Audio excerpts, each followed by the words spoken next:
कभी सोचा है दुनिया का सबसे ताकतवर इंसान जिसके एक इशारे पर पूरी सल्तनत चलती थी, वो रात के सन्नाटे में जब बिल्कुल अकेला होता होगा तो आखिर खुद से क्या बातें करता होगा? तो चलिए आज इसी गहरे सवाल का जवाब ढूंढते हैं। हम बात कर रहे हैं महान रोमन सम्राट मार्कस ऑरेलियस की। और आज हम उनकी निजी डायरी यानी उनके मन की किताब को समझने की कोशिश करेंगे। देखिए, आज हम कोई इतिहास की किताब नहीं पढ़ रहे हैं, बल्कि एक सम्राट की पर्सनल डायरी खोल रहे हैं। इसे एक हिस्टोरिकल डॉक्यूमेंट की तरह नहीं, बल्कि मन की शांति पाने की एक प्रैक्टिकल गाइड की तरह देखना है। तो आइए शुरू करते हैं सम्राट की उस गुप्त डायरी से। ये वो बातें हैं, वो विचार हैं जो उन्होंने दुनिया को दिखाने के लिए नहीं, बल्कि खुद को रास्ता दिखाने के लिए लिखे थे। जरा सोचकर देखिए, एक ऐसा इंसान जिसके पास दुनिया की सारी दौलत थी, सबसे बड़ी फौज थी, लेकिन उसे असली सुकून आलीशान महलों में नहीं, अपने ही मन के अंदर मिला। सच कहूं तो यही इस पूरी डायरी का सार है। तो सवाल उठता है कि मन के अंदर सुकून का वो किला आखिर बनाया कैसे जाए। मार्कस ऑरेलियस के हिसाब से उसकी पहली और सबसे मजबूत ईंट है आभार, यानी कि ग्रैटिट्यूड। और सबसे हैरान करने वाली बात क्या है जानते हैं? सम्राट अपनी डायरी की शुरुआत अपनी जीतों या अपनी ताकत के बारे में लिखकर नहीं करते। वो उन लोगों का शुक्रिया अदा करते हैं जिनसे उन्होंने सीखा। वो लिखते हैं, मैंने अपने दादा से शराफत सीखी, अपने पिता से विनम्रता सीखी और अपनी माँ से सादगी सीखी।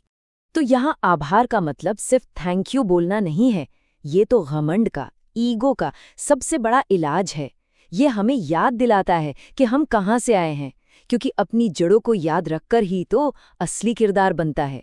कितनी सही मिसालें हैं ना, कि पेड़ चाहे आसमान क्यों न छू ले, अगर उसकी जड़ें कमजोर हैं तो वो पहले ही तूफान में गिर जाएगा। आभार, वो आभार ही हमारी मजबूत जड़ें हैं। अच्छा, तो आभार की नींव तो तैयार हो गई। अब सवाल है कि उस पर किला कैसे खड़ा करें। तो चलिए अब बात करते हैं मन के उस किले की जो हमें बाहरी दुनिया के हमलों से बचाता है। इसके लिए मार्कस ऑरेलियस एक बहुत ही प्रैक्टिकल तरीका बताते हैं। वो कहते हैं, सुबह उठते ही खुद से कहो, आज मुझे मतलबी, घमंडी और धोखेबाज लोग मिलेंगे, लेकिन मुझे उनसे नफरत नहीं करनी। ये दिन के लिए एक तरह की मेंटल तैयारी है। इस फर्क को जरा ध्यान से देखिए। एक तरफ है बाहरी दुनिया, यानी दूसरे लोग, हालात, ये हमारे कंट्रोल में नहीं है। लेकिन दूसरी तरफ है हमारा भीतरी किला, यानी हमारे विचार, हमारे रिएक्शंस, ये पूरी तरह से हमारे कंट्रोल में है। और यही सबसे बड़ा सच है। इसका सीधा सा मतलब ये है कि किसी को कोई तब तक दुखी नहीं कर सकता जब तक वो खुद दुखी महसूस करने की इजाजत ना दे। अपनी शांति की चाबी कभी भी किसी और की जेब में नहीं रखनी चाहिए। ठीक है, किला बना लिया, पर जब मुश्किलों की लहरें टकराएंगी तब क्या? इसके लिए मार्कस ऑरेलियस का सबसे मशहूर मंत्र है, एक चट्टान की तरह बनो। वो कहते हैं, उस चट्टान की तरह बनो जिससे लहरें बार बार टकराती हैं, लेकिन वो अपनी जगह पर अडिग खड़ी रहती है और आखिर में अपने आसपास के पानी को भी शांत कर देती है। ये सिर्फ एक लाइन नहीं है, ये जीने का एक पूरा नजरिया है। और इस सोच को असल जिंदगी में कैसे अपनाएं? ये सोचकर नहीं कि मेरे साथ ही ऐसा क्यों हुआ, बल्कि ये सोचकर कि मैं खुशनसीब हूं कि इतना कुछ होने के बाद भी मैं टूटा नहीं, बल्कि और मजबूत खड़ा हूं। ये बस नजरिए का ही तो खेल है। एक बात हमेशा याद रखनी चाहिए, बीता हुआ कल जा चुका है, आने वाले कल का कोई भरोसा नहीं। असल में हमारे पास सिर्फ यही एक पल है जो अभी है। इसे डर या चिंता में बर्बाद नहीं करना है। और अब आते हैं इस सम्राट की डायरी के सबसे बड़े और सबसे गहरे सबक पर। जिंदगी का मकसद क्या है और मौत का सच क्या है। ये बहुत दिलचस्प है। मार्क्स अक्सर सुबह खुद को बिस्तर से उठाते हुए डांटते थे। वो खुद से पूछते, क्या तुम बस इस गर्म रजाई में पड़े रहने के लिए पैदा हुए हो, या फिर दुनिया में अपना काम करने के लिए? उनका लॉजिक बहुत सिंपल था कि अगर मधुमक्खी अपना काम कर रही है, सूरज अपना काम कर रहा है, तो हम इंसान क्यों रुके हुए हैं?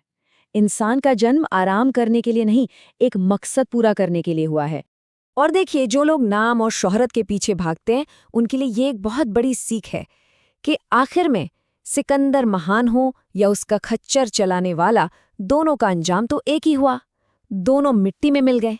इसीलिए वो मौत से डरने को नहीं कहते, वो तो कहते हैं कि ये तो बस नाटक खत्म होने पर स्टेज से उतरने जैसा है। अगर अपना किरदार अच्छे से निभाया है तो मुस्कुराते हुए दुनिया से विदा लो। तो आखिर में इस पूरी डायरी का, इस पूरे विश्लेषण का निचोड़ क्या है? बस एक लाइन में, असली जीत दुनिया जीतने में नहीं बल्कि अपने मन को जीतने में है। जिंदगी में लहरें आती जाती रहेंगी, मुश्किलें कभी खत्म नहीं होंगी। हमें बस उस चट्टान की तरह अपनी जगह पर टिके रहना सीखना है। तो ये सवाल आखिर में खुद से पूछने वाला है कि आज की मुश्किलों की लहरों के सामने हमारी अपनी चट्टान क्या होगी। इस पर सोचना तो बनता है।